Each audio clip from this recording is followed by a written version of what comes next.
नमस्कार दोस्तों, स्वागत है आपका हमारे यूट्यूब चैनल पर। मैटर रामधारी गुप्ता खंड 2 से होगा। अभ्यास 11 है।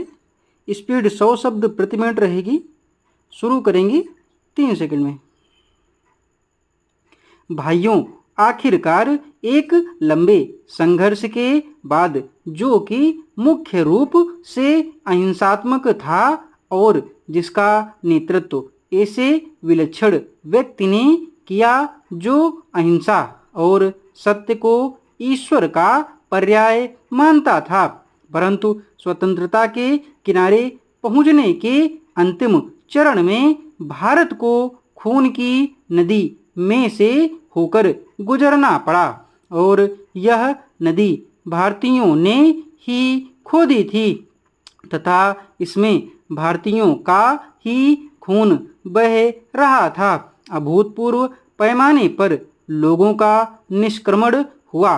पुरुषों, स्त्रियों, बच्चों, बूढ़ों, बीमारों समेत 1 करोड़ व्यक्ति, जिनके शरीरों से खून चूकर भारत की भूमि तक को रंग रहा था, भारत के एक ओर से दूसरी ओर गए, जिन्होंने अपने पीछे न केवल मकान और जमीनें छोड़ी बल्कि अपने घर के व्यक्तियों के मृत शरीर भी छोड़े।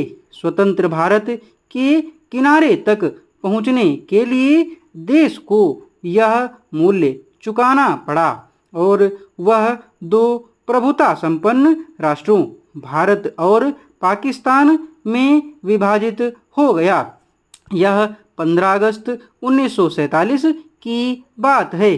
कांग्रेस ने जो वास्तविक रूप से 1885 से भारत की राष्ट्रीय वाणी थी, हमेशा भारत की एक राजनीतिक इकाई के रूप में संकल्पना की थी। कांग्रेस को अंत में भारत का विभाजन स्वीकारना पड़ा।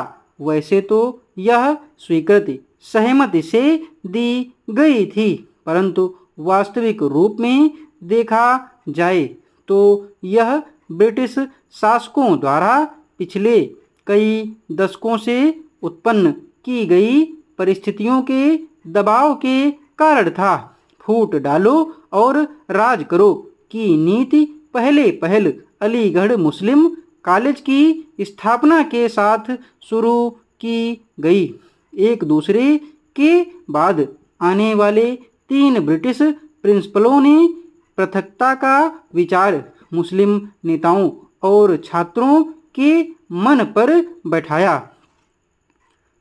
सर सैयद अहमद को विभाजन मूलक विचारों को फैलाने के लिए उनसे हर प्रकार की मदद मिली। हम यह नहीं कहेंगे कि इसमें हिंदुओं का कोई दोष नहीं था, जो मुसलमानों से सामाजिक स्तर पर अलगाव बनाए रखते थे और आर्थिक दृष्टि से उनका शोषण करते थे। अलीगढ़ कॉलेज के अधिकारियों को अपने उद्देश्य की पूर्ति के लिए उपजाऊ भूमि मिली। यह सब कुछ पिछली शताब्दी के अंतिम वर्षों में हुआ। इन्होंने सोच समझकर राष्ट्रीय मुसलमानों की उपेक्षा करने की नीति अपनाई। 1947 में कांग्रेस के पास विभाजन स्वीकार करने के सिवा कोई विकल्प नहीं था, विशेषकर गंभीर सांप्रदायिक झगड़ों के कारण, जो कि गृह युद्ध का रूप धारण कर रहे थे। जिन्ना ने यह सुझाव भी दिया कि सांप्रदायिक आधार पर आबादी की अदला बदली की जाए।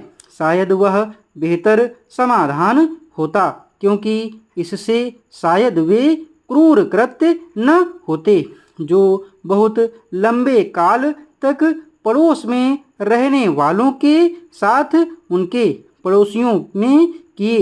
विभाजन को स्वीकार करते हुए कांग्रेस ने 15 जून 1947 को दिल्ली में एक प्रस्ताव पास किया, जिसमें अंतिम बार भारत की मूलभूत एकता का आग्रह किया गया था।